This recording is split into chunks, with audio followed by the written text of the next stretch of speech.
Boa noite, meus aterrorizados. Aqui é Angel Black com mais uma história de terror para vocês. Mas antes de irmos para o vídeo de hoje, peço para você que não é inscrito que se inscreva no canal. Deixe aquele like para fortalecer e ajudar o canal a crescer e compartilhe com seus amigos e também em todas as suas redes sociais. Agora, se você não gostar, compartilhe com os seus inimigos e se vingue deles. Também não deixem de ativar o sininho das notificações. Sim, o sininho das notificações do canal. Vai lá no sininho, na opção todas e mete o dedo lá. E assim você será notificado toda vez que tiver conteúdo novo no canal. Bom, sem mais delongas, vamos continuar com o nosso Domingo com o Drácula. Agora começamos o capítulo 3, Diário de Jonathan Harker, continuação. Quando descobri ser um prisioneiro, um tipo de sensação selvagem tomou conta de mim. Corri acima e abaixo pelas escadarias, tentando todas as portas e olhando por todas as janelas que conseguia encontrar. Mas, após algum tempo, a certeza de que estava indefeso sobrepujou todos os meus outros sentimentos. Quando penso no que aconteceu, algumas horas depois, acho que devo ter ficado louco, pois comportei-me exatamente como um rato em uma ratoeira. Entretanto, quando convenci-me que estava indefeso, sentei-me em silêncio. Em tanto silêncio quanto fizera qualquer coisa na vida. E comecei a pensar melhor no que fazer. Ainda estou pensando, mas não cheguei a nenhuma conclusão definitiva. Só estou certo de uma coisa: não adiantará nada informar o conde sobre minhas ideias. Ele sabe muito bem que estou preso. E como foi ele mesmo que o fez, sem dúvida tem seus motivos para isso. Só tentaria me enganar se confiasse a ele todos os fatos. Até onde posso ver, meu único plano será manter minhas informações e meus medos para mim mesmo, e meus olhos bem abertos. Sei que estou sendo enganado como um bebê pelos meus próprios medos. Ou estou em uma situação desesperadora e, se for a última alternativa, preciso e precisarei de toda a minha inteligência para me safar. Mal chegar a essa conclusão, quando ouvi a enorme porta se fechar no andar de baixo e soube que o conde voltara. Não veio imediatamente até a biblioteca, então fui cuidadosamente para o meu quarto. Encontrei-o arrumando a cama. Foi estranho, mas só confirmou o que eu suspeitava logo de cara. Não havia criados na casa. Quando o vi mais tarde, pelas frestas das dobradiças da porta, arrumando a mesa da sala de jantar, tive certeza, pois se ele mesmo cumprira todas aquelas tarefas servis, certamente era prova de que não havia mais ninguém para fazê-las. Isso me assustou, pois não havia mais ninguém no castelo. Deveria ter sido o próprio conde, o condutor da carruagem que me trouxera até lá. Era um pensamento terrível, pois se fosse esse o caso, que significava o fato de ele conseguir controlar os lobos, como fizera, só levantando a mão para pedir silêncio? Como era possível que todas as pessoas em Bistritz e da diligência temiam por mim? O que significava terem me dado o crucifixo, o alho, a rosa selvagem e o freixo. Abençoada seja aquela mulher maravilhosa que pendurou o crucifixo no meu pescoço, pois é um conforto e me dá força sempre que o toco. É esquisito o fato de que uma coisa que me foi ensinado a encarar com desfavor e como idolatria seja útil em um momento de solidão e dificuldade. Será porque há algo na própria essência do objeto ou por ser um meio, um auxílio tangível na transmissão de lembranças de empatias e conforto? Em algum momento, se possível, preciso examinar essa questão e tentar me decidir sobre ela. Enquanto isso, preciso descobrir tudo o que puder sobre o Conde Drácula, pois pode me ajudar a compreender. Hoje à noite ele poderá falar sobre si mesmo, se eu conduzir a conversa para tanto.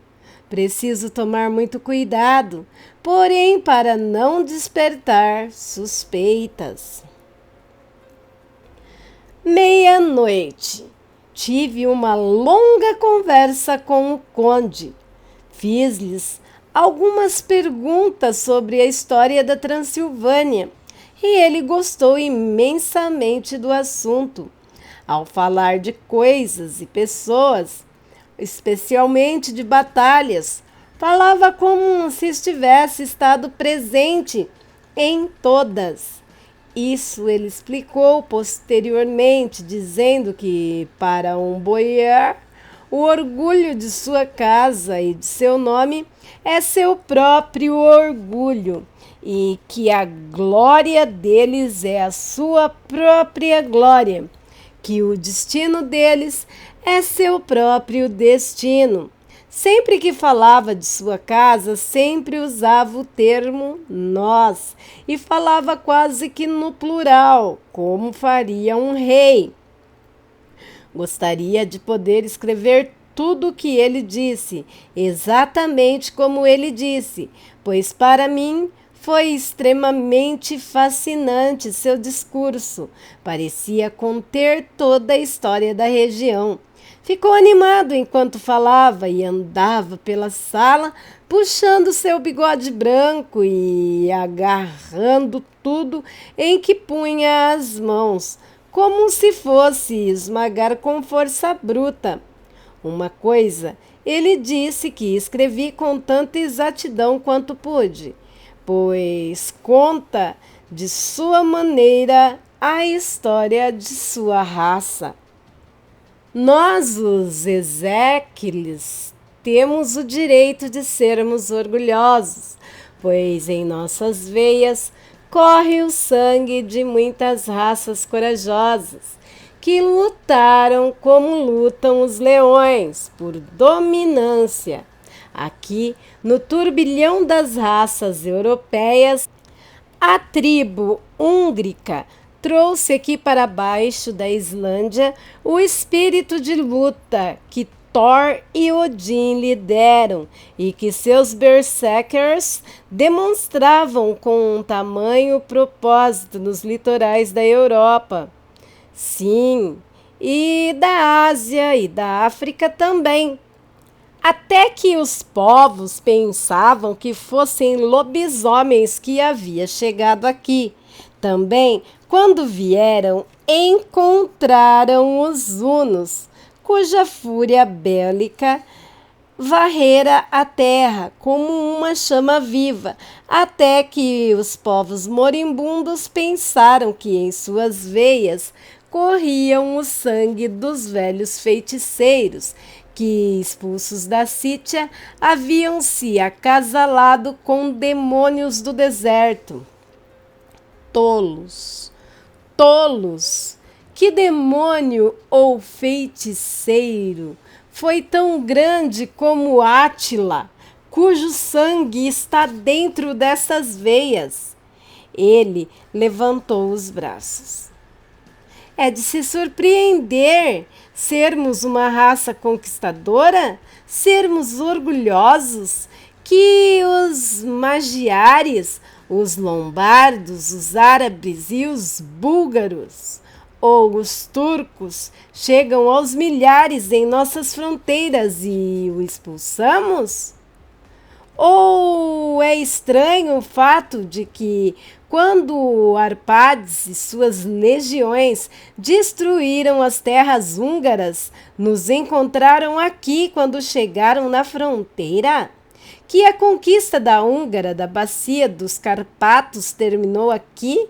E que, quando a enchente húngara moveu-se para o leste, os Ezequiels foram considerados parentes pelos vitoriosos magiares e nos confiaram por séculos a guarda da fronteira da Turquia?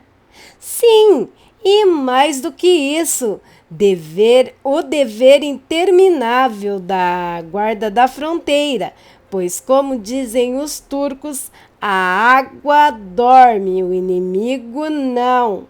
Quem recebeu de mais grado do que nós em todas as 4 nações a espada sangrenta? Ou, ao chamado de guerra, correu mais depressa para juntar-se ao rei?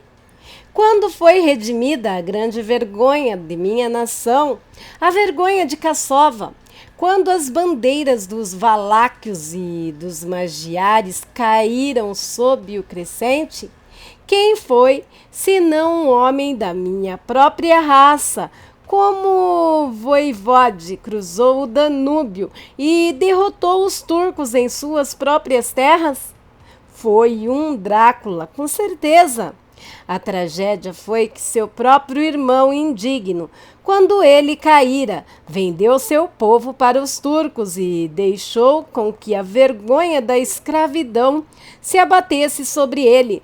Não foi aquele mesmo Drácula que inspirou outros de sua raça em épocas posteriores, de novo e de novo, a trazer as suas forças para o outro lado do grande rio, até as terras turcas, que, quando foi rechaçado, voltou muitas outras vezes, apesar de ter que vir sozinho, desde os campos ensanguentados, onde suas tropas estavam sendo massacradas, pois sabia que só ele poderia triunfar no final.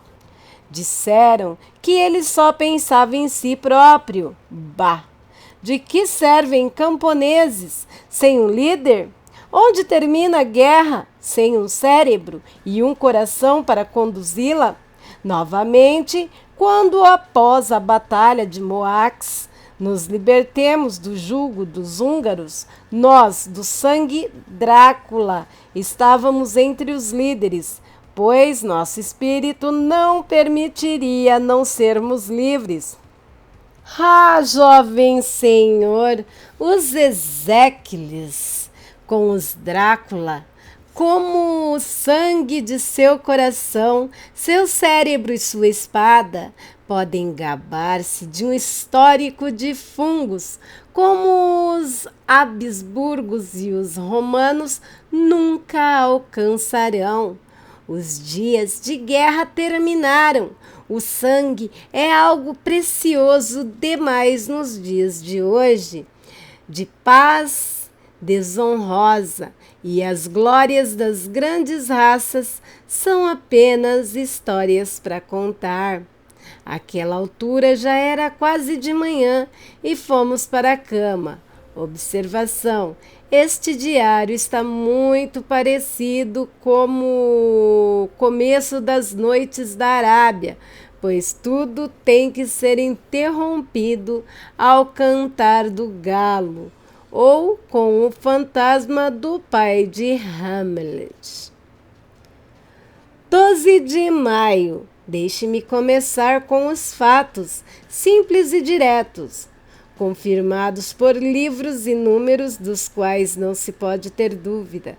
Não devo confundi-los com experiências que terão, que se baseiam em minha própria observação, ou minhas lembranças das mesmas. Na noite passada, quando o conde veio de seu quarto, começou a fazer-me perguntas sobre questões jurídicas, sobre a condução de certos tipos de negócios, e eu havia passado o dia cansado, examinando livros, e apenas para manter minha mente ocupada, repassei alguns assuntos que haviam caído no meu exame da ordem em Lincoln's Inn. Havia um certo método nas indagações do conde, então tentarei escrevê-las em sequência. Essa informação poderá de alguma forma ou em algum momento ser-me útil. Primeiro, ele perguntou se um homem poderia, na Inglaterra, ter 2 advogados ou mais. Disse-lhe que poderia ter uma dúzia, se desejasse, mas que não seria sábio ter mais do que um advogado trabalhando na mesma operação, visto que somente um poderia atuar por vez e que mudar certamente seria contra os seus próprios interesses.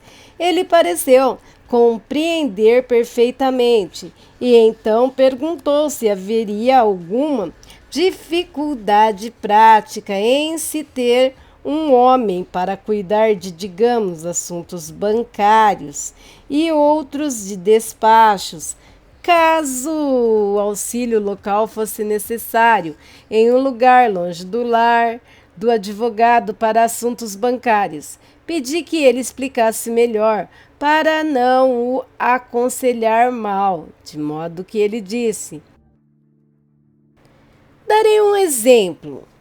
Nosso amigo em comum, o Sr. Peter Hawkins, debaixo da sombra de sua bela catedral em Exeter, que fica longe de Londres, compra para mim, através da gentil existência do Senhor, minha casa em Londres. Que bom!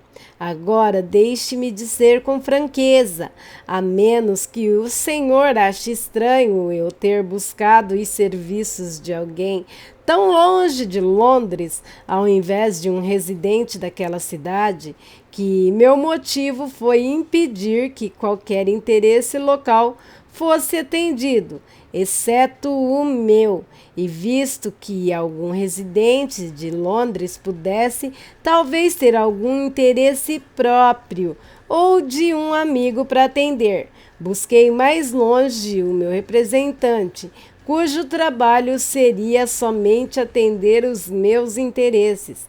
Agora, suponhamos que eu, que tenho muitos negócios, deseje despachar mercadorias, por exemplo, para Newcastle, ou Durham, ou Harwich, ou Dover.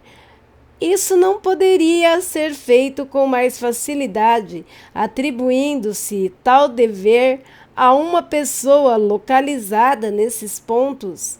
Respondi que certamente seria mais fácil, mas que nós, advogados, temos um sistema de representação entre nós, de modo que trabalhos locais podem ser feitos localmente, sob instruções de qualquer advogado, de forma que o cliente, colocando seus assuntos sobre os cuidados de uma única pessoa, pode ter os seus desejos cumpridos pela mesma, sem mais preocupações.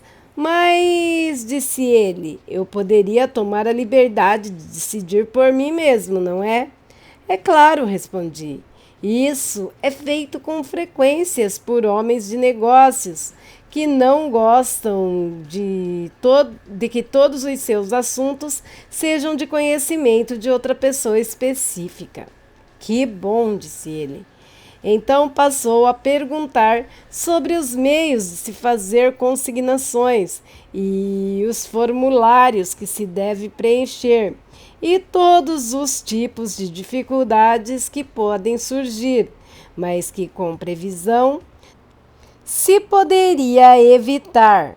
Expliquei todas estas coisas para ele o melhor que pude, e ele certamente me deixou com a impressão de que seria um ótimo advogado, pois não houve nada em que não pensara ou que não previra.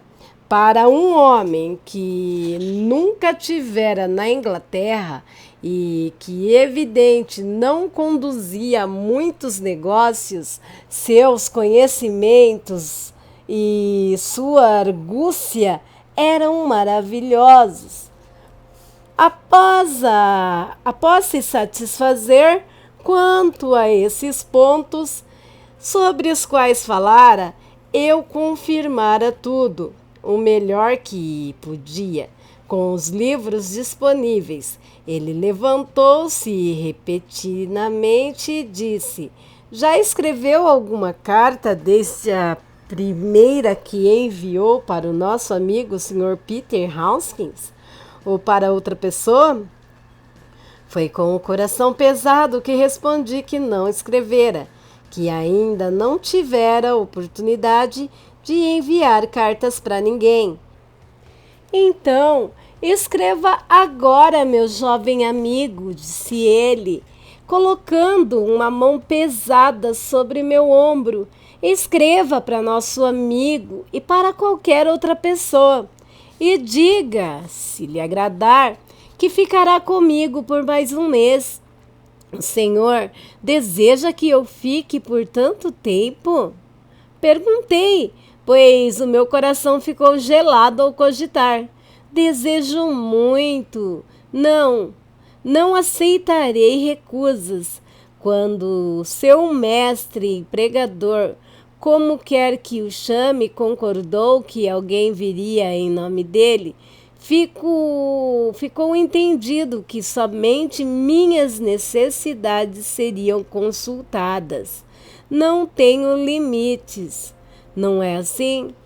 O que eu poderia fazer, a não ser aceitar com uma reverência? O negócio era do Sr. Hawkins, não meu, e eu tinha que pensar nele e não em mim mesmo.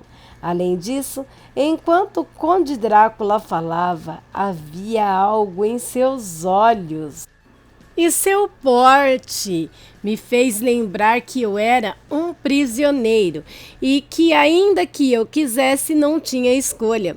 O conde viu sua vitória em minha reverência e seu domínio na expressão perturbada em meu rosto, pois começou imediatamente a usá-los em seu próprio jeito, suave e irresistível.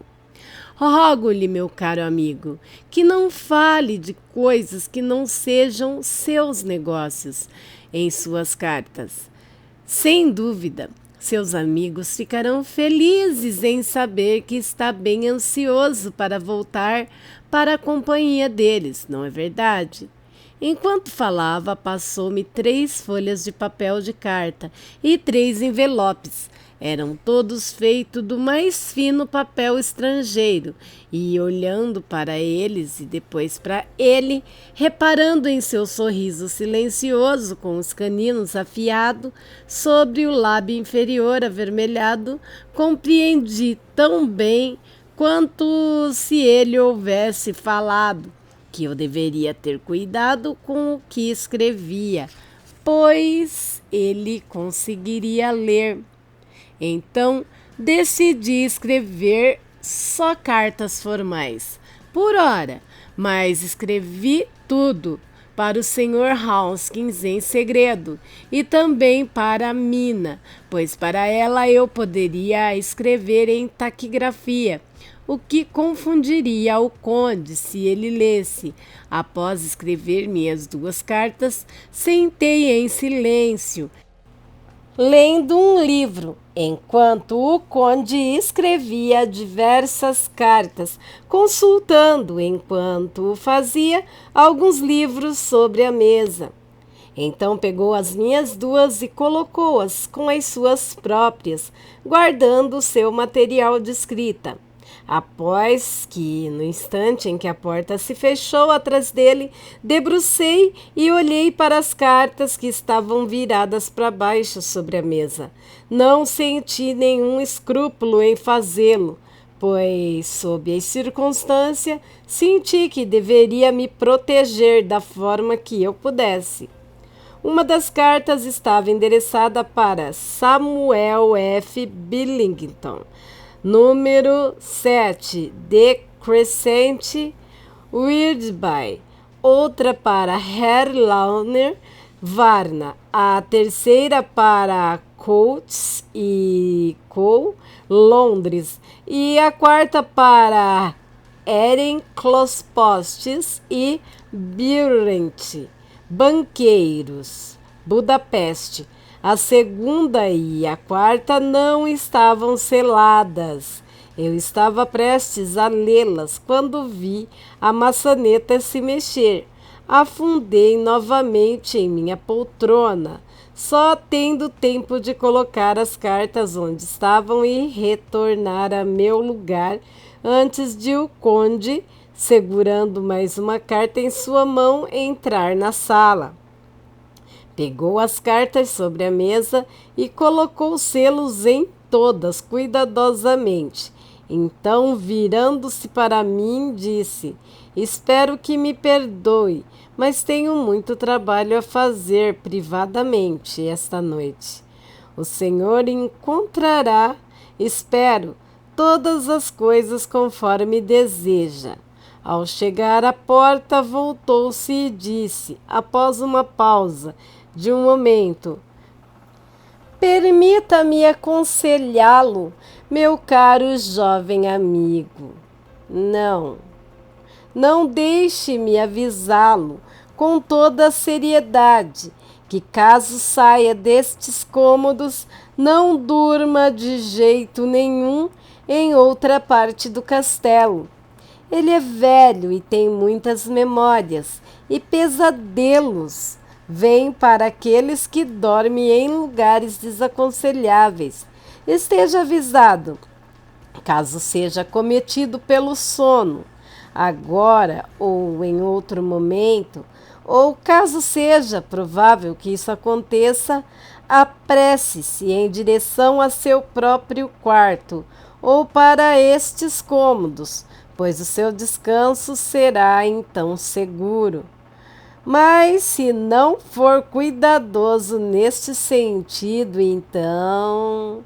Terminou o seu discurso dessa terrível forma, pois fez um gesto com as mãos, como se a estivesse lavando. Entendi muito bem. Minha única dúvida era se algum sonho poderia ser mais horrível do que a rede antinatural e horrorosa de escuridão e mistério que parecia se fechar a meu redor. Mais tarde, confirmo as últimas palavras que escrevi, mas dessa vez não há possibilidade de dúvida. Não temerei dormir em qualquer lugar onde ele não esteja. Coloquei o crucifixo sobre a cabeceira da minha cama. Imagino que meu descanso seja assim mais livre de sonhos, e lá ficará. Após a sua partida, fui para o meu quarto. Um tempo depois, sem ouvir nenhum som, saí e subi a escadaria de pedras, até onde conseguia olhar para o sul. O vasto espaço dava uma sensação de liberdade, apesar de me ser inacessível, em comparação com a escuridão estreita do pátio. Ao olhar para aquilo, senti que estava mesmo em uma prisão. E pareceria querer respirar um pouco de ar fresco, ainda que fosse o ar da noite.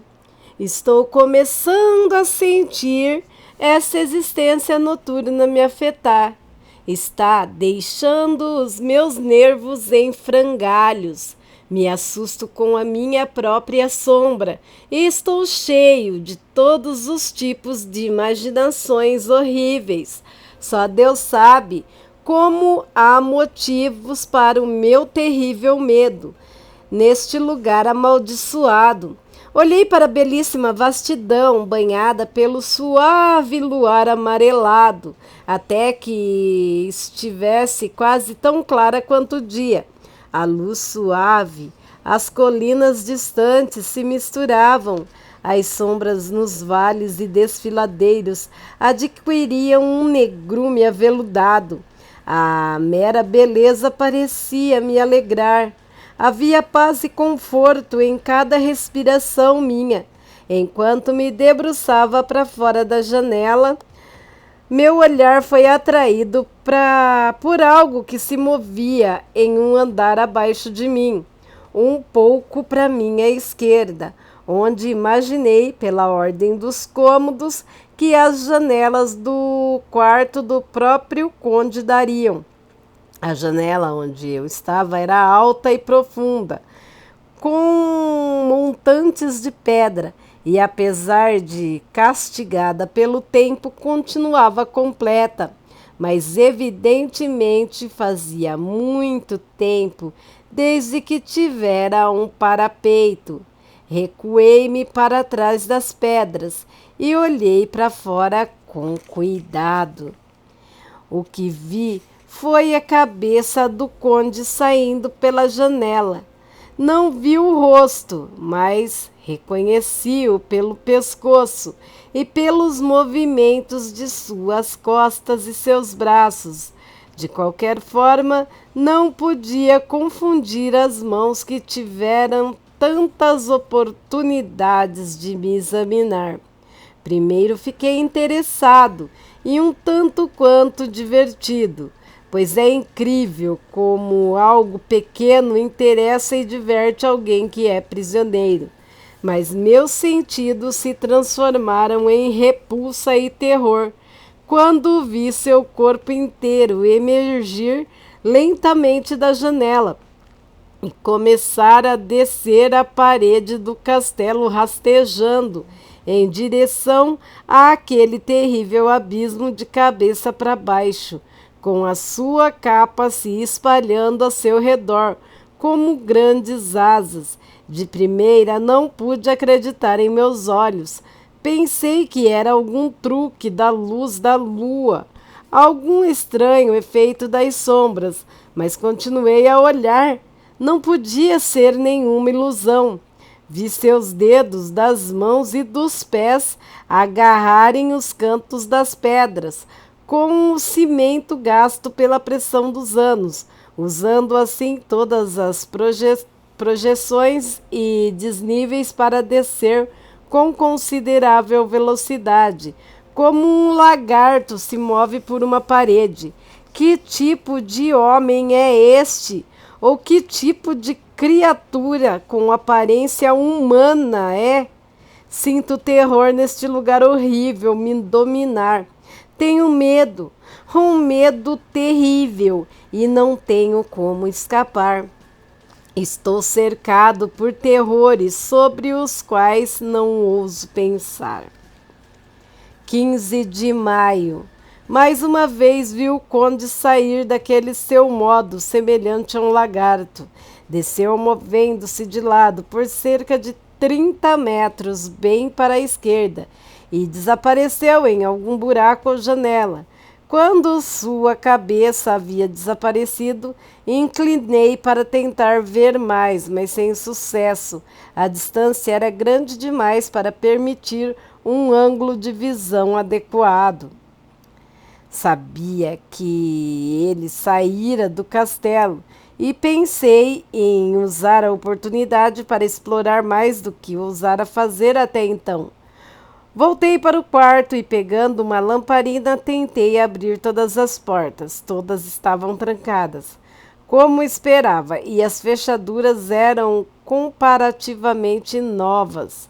Porém, desci a escadaria de pedra em direção ao saguão pelo qual entrara originalmente. Descobri que conseguia puxar os ferrolhos com facilidade, o suficiente para soltar as enormes correntes, mas a porta estava trancada e não havia chave. Aquela chave deveria estar no quarto do conde. Eu precisava ver se sua porta estava destrancada para poder pegá-la e fugir. Prossegui examinando minuciosamente as diversas escadas e passagens, tentando abrir portas que saíam delas. Um ou dois cômodos pequenos, próximo do saguão, estavam abertos, mas não havia nada para se ver dentro deles, exceto móveis antigos, empoeirados devido ao tempo e comidos por traças. Finalmente, contudo, encontrei uma porta no topo de uma escadaria, que, apesar de parecer trancada, cedeu um pouco sob pressão. Tentei com mais força e descobri que não estava trancada, na verdade.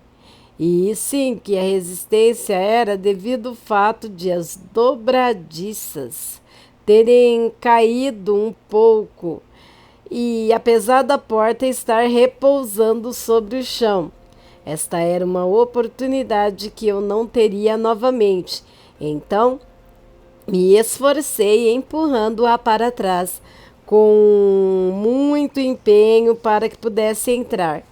Eu estava, então, em uma ala do castelo mais para a direita do que os cômodos que conhecia, de um andar abaixo. Pelas janelas pude ver que o conjunto de cômodos estava localizado no sul do castelo, com as janelas do quarto mais distante dando para o oeste e o sul. Neste último lado, assim como no primeiro, havia um grande precipício. O castelo havia sido construído no canto de uma enorme rocha, de modo de que 3 lados eram completamente inexpugnável, e grandes janelas haviam sido colocadas ali, onde nem catapultas e nem arcos nem columbrinas conseguiriam alcançar, e consequentemente luz e conforto eram impossíveis de se obter, em uma posição que precisava ser protegida.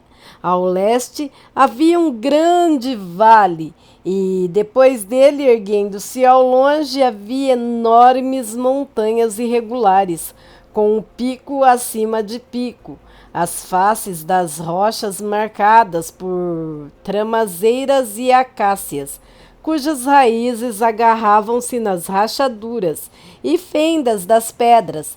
Esta era evidentemente a parte do castelo ocupada pelas damas nos tempos antigos, pois a mobília tinha uma aparência de conforto maior do que a que eu vira até então. As janelas não tinham cortinas e a luz da lua amarelada entrando pelos vidros em formato de diamante permitiam que se enxergasse até mesmo cores, enquanto suavizava a grande quantidade de poeira que cobria tudo e disfarçava até certo ponto os efeitos do tempo e das traças. Minha lamparina parecia fazer pouco efeito na brilhante luz do luar, mas fiquei feliz por tê-la comigo, pois havia uma solidão horrorosa naquele lugar que apertava o meu coração e fazia meus nervos tremerem. Ainda assim, era melhor do que viver sozinho nos cômodos que eu passara a odiar devido à presença do conde. Após tentar controlar um pouco o meu nervosismo, senti uma suave quietude tomar conta de mim. Aqui estou, sentado em uma mesinha de carvalho, onde nos tempos antigos uma bela dama possivelmente sentou para escrever com muita ponderação e muitos rubores suas cartas de amor mal escritas, anotando em meu diário em taquigrafia tudo o que acontecera desde a última vez que o fechara. É uma atualização absoluta para o século XIX. Ainda assim, a não ser que meus sentidos me enganem, os séculos passados tinham e ainda têm seus próprios poderes que a mera modernidade não consegue extinguir. Mais tarde, manhã do dia 16 de maio, que Deus preserve a minha sanidade, pois estou reduzido a isso. Segurança e a garantia de segurança são coisas do passado. Enquanto vivo aqui, só posso esperar uma coisa: que eu não enlouqueça, se é que já não estou louco. Se estiver são, certamente é enlouquecedor pensar que todas as coisas horrendas que se escondem neste odioso lugar. O conde me é a menos horrível, só posso recorrer a ele por segurança. Apesar de isso só valer enquanto eu sirva a seu propósito. Deus misericordioso, me acalme, pois nesta direção fica a loucura, com certeza. Começo a compreender certas coisas que me confundiam. Até agora, nunca entendera muito bem o que Shakespeare quis dizer quando fez Hamlet falar: meus comprimidos, rápidos, meus comprimidos, devo tomar nota e etc. Por ora, sentindo como se meu próprio cérebro estivesse descompensado, ou como se já acontecera o choque que finalmente acabaria comigo, recorro ao meu diário por consolo. O hábito de fazer anotações precisa e deve ajudar a me acalmar. O aviso misterioso do conde me assustou naquele momento. Agora me assusta ainda mais quando penso nele, pois no futuro ele terá um controle terrível sobre mim. Temerei duvidar do que ele possa dizer. Após escrever meu diário e, felizmente, recolocar o livro e a caneta em meu bolso, senti-me sonolento. O aviso do conde me veio à mente, mas senti prazer em desobedecê-lo. O sono se abatia sobre mim e com ele a obstinação que ele traz junto consigo. A suave luz do luar me acalmava e a vastidão lá fora trazia uma refrescante sensação de liberdade. Decidi não voltar naquela noite para os cômodos assombrados pela escuridão, e sim dormir ali, onde as damas antigamente se sentavam, cantavam e viviam vidas doces, enquanto nutriam em seus peitos tenros tristeza pela ausência de seus homens envolvidos em guerra sem remorso. Puxei um grande sofá em sua posição, perto do canto, para que pudesse ver deitado a linda vista ao leste e ao sul, e, sem pensar e nem me importar com a poeira, ajeitei-me para dormir. Suponho que devo ter pego no sono, espero que sim, mas tenho medo, pois tudo o que se seguiu foi surpreendentemente real, tão real agora, aqui, sentado à imensa luz do sol da manhã. Não consigo acreditar nem um pouco que foi tudo um sonho. Não estava sozinho. O cômodo continuava o mesmo, sem nenhuma mudança. Desde que eu entrara, consegui ver no piso o luar brilhante, com os meus passos marcados, onde perturbara a longa acumulação de poeira. À luz da lua, do lado oposto do quarto, estavam 3 jovens mulheres, damas, julgando por suas vestimentas e seus modos. Pensei naquele momento que deveria estar sonhando, quando as vi, pois apesar de a luz do luar estar atrás delas, não lançavam sombras sobre o chão. Se aproximaram de mim, me observando por um tempo. Então sussurraram uma para as outras. 2 eram morenas, Tinham longos narizes aquilinos, como o do conde, e grandes olhos escuros e penetrantes, que pareciam quase vermelhos em contraste com o luar pálido amarelo. A outra era clara, tão clara quanto alguém pode ser, com grandes massas ondulantes de cabelos louros, e os olhos como safiras pálidas. Parecia de algum modo que eu conhecia seu rosto em relação a algum medo que encontrara em um sonho, mas não conseguia me lembrar naquele momento como ou onde. As três tinham dentes brancos e brilhantes, que reluziam como pérolas contra o rubi de seus lábios voluptuosos. Havia algo nelas que me deixava inquieto, algum anseio e ao mesmo tempo um medo mortal. Senti em meu coração um desejo maléfico e incontrolável de que me beijassem com aqueles lábios vermelhos. Não é bom escrever isso, caso algum dia acabe na frente dos olhos de Mina e cause-lhe dor. Mas é verdade, elas sussurravam juntas, e então as três riram, uma risada tilintante e musical, mas tão dura que parecia que aquele som nunca poderia ter saído da maciez de lábios humanos. Era como a doçura intolerável e irritante de copos de água, quando mãos habilidosas tiram música deles. A jovem loira sacudiu a cabeça de forma faceira e as outras a encorajaram. Uma delas disse: "Vá, vai você primeiro e nós a seguiremos. O direito de começar é seu." E a outra acrescentou: "Ele é jovem e forte. Haverá beijos para todas." Fiquei deitado em silêncio, olhando por baixo dos cílios, em uma agonia de antecipação deliciosa.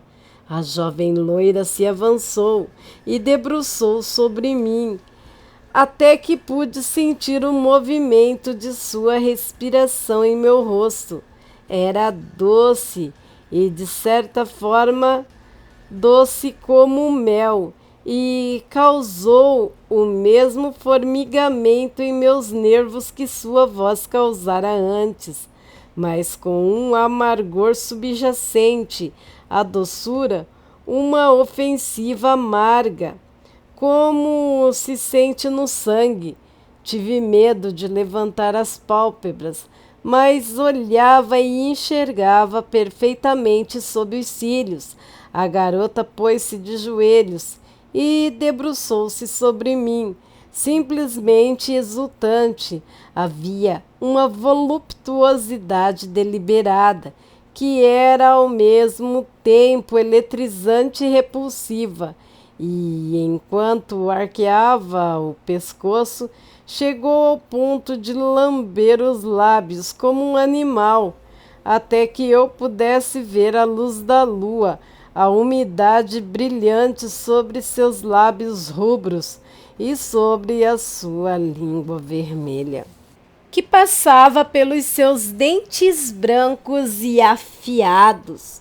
Sua cabeça baixou cada vez mais enquanto os lábios chegavam abaixo da minha boca e meu queixo, que pareciam prestes a grudar em minha garganta. Então ela pausou e pude ouvir a sua língua se agitando, enquanto ela lambia seus dentes e lábios, e senti seu hálito quente em meu pescoço. Então a pele da minha garganta começou a formigar, como quando a mão se aproxima, prestes a fazer-lhe cócegas. Pude sentir o toque macio e estremecedor de seus lábios sobre a pele hipersensível da minha garganta, e as pontas duras de 2 dentes afiados só encostando e parando ali. Fechei meus olhos em êxtase langoroso e esperei. Esperei com o coração disparado. Porém, naquele instante, outra sensação percorreu meu corpo, rápida como um raio. Estava consciente da presença do conde e de que parecia estar envolto em uma tempestade de fúria. Conforme meus olhos se abriam involuntariamente, vi sua mão forte agarrar o pescoço fino da jovem loira e, com um poder gigantesco, puxá-lo para trás. Os olhos azuis transformados pela fúria, os dentes brancos rangendo de raiva e as faces rubras queimando de paixão. Mas o conde nunca podia ter imaginado tamanha cólera e fúria, nem mesmo nos demônios do inferno. Seus olhos estavam nitidamente flamejando, o brilho vermelho neles era aterrador, como se as chamas do fogo do inferno queimassem por detrás deles. Seu rosto estava com uma palidez mortal e as rugas pareciam duras como fios esticados. As sobrancelhas grossas que se juntavam sobre o nariz agora pareciam uma barra de metal incandescente. Com um movimento feroz do braço, jogou a mulher para longe e fez um gesto para as outras, como se estivesse expulsando. Era o mesmo gesto impiedoso que o vira usar com os lobos, em uma voz que, apesar de baixa, quase sussurrante, parecia cingir o ar e ressoar pelo quarto inteiro. Ele disse: "Como ousam tocá-lo? Qualquer uma de vocês? Como ousam repousar o olhar sobre ele, quando eu as proibi? Para trás! Ordeno a todas: este homem me pertence. Cuidado com o que fazes com ele, ou terão que lidar comigo." A jovem loira, com uma risada de coqueteria irreverente, virou-se para respondê-lo. "Você mesmo nunca amou. Você nunca ama." Ao dizer isso, as outras mulheres se juntaram a ela e uma risada sem alegria, dura, sem alma, ecoou pelo quarto, quase me fazendo ficar zonzo ao ouvi-la. Parecia o prazer de espíritos malignos. Então o conde se virou, após olhar meu rosto com atenção, e disse em um sussurro suave: "Sim, eu também posso amar. Vocês mesmas sabem pelo passado, não é verdade? Bem, prometo que quando houver terminado com ele, poderão beijá-lo o quanto quiserem. Agora vão. Preciso acordá-lo, pois há trabalho para ser feito." Apontando para a bolsa que ele jogara no chão e que se mexia como se houvesse alguma coisa viva dentro dela. Em resposta, ele assentiu com a cabeça. Uma das mulheres deu um pulo para frente e abriu. Se meus ouvidos não me enganaram, houve uma arfada e um choro baixo, como de uma criança quase sufocada.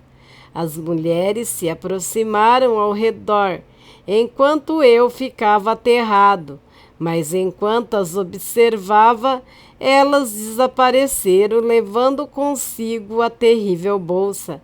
Não havia uma porta perto delas, e elas não podiam ter passado por mim sem que eu as notasse. Simplesmente desapareceram. Desapareceram nos raios de luar. e passar pela janela afora, pois pude ver lá fora suas formas difusas e umbrosas por um momento, antes de esvanecerem por completo. Então o horror tomou conta de mim e eu perdi os sentidos. Fim do capítulo 3 e domingo que vem partiremos para o capítulo 4.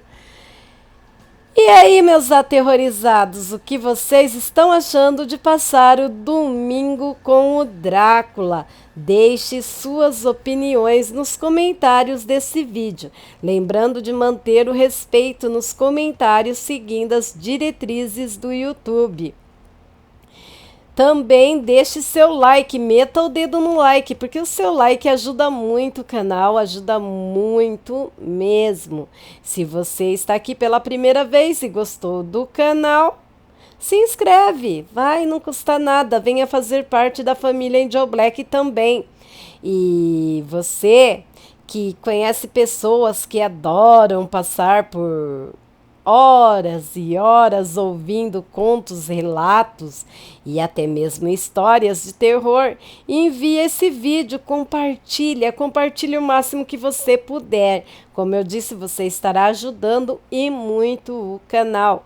E você que já é inscrito, você que está aqui pela primeira vez, todos vocês, se quiserem continuar recebendo conteúdo do canal e serem notificados sempre que tiver coisa nova, faz assim, vai lá no sininho, sabe, das notificações que ficam perto da onde está escrito inscrever-se em vermelho. Tem o sininho, né? O sininho lá.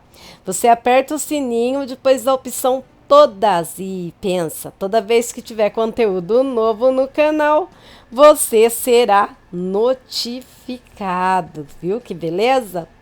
Bom, agora eu quero falar com você que escreve contos, com você que passou experiências boas ou más com o sobrenatural e você que já ouviu ou sabe histórias aterrorizantes ou não.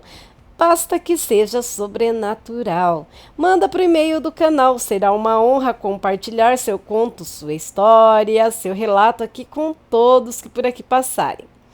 O e-mail do canal é luçonjavermelha@gmail.com. Tudo escrito com letrinhas minúsculas, mas também estará na descrição do vídeo. Na descrição do vídeo você também vai encontrar muita coisa legal, como os canais que recomendo, links de grupos e página, entre outras coisas. Vocês vão achar lá também o número de um zap do grupo, né? Que uma inscrita muito querida criou aqui para o canal. Vai lá, vocês vão gostar muito. Ou também, de vez em quando, dou uma passada lá. Tem o link do meu Instagram. Me segue lá, gente. Me segue, manda um direct, que assim que possível eu respondo você. Vai ser muito bom te ter lá no meu Instagram também. Também tem links de canais que participo e principalmente do meu outro canal, o canal espiritual, Viajando no Tempo, no plano físico e no plano astral. Lá é um canal onde você pode levar a espiritualidade junto comigo. Dá um pulinho lá para conhecer melhor, tá bom? Beijos, eu fico muito grata.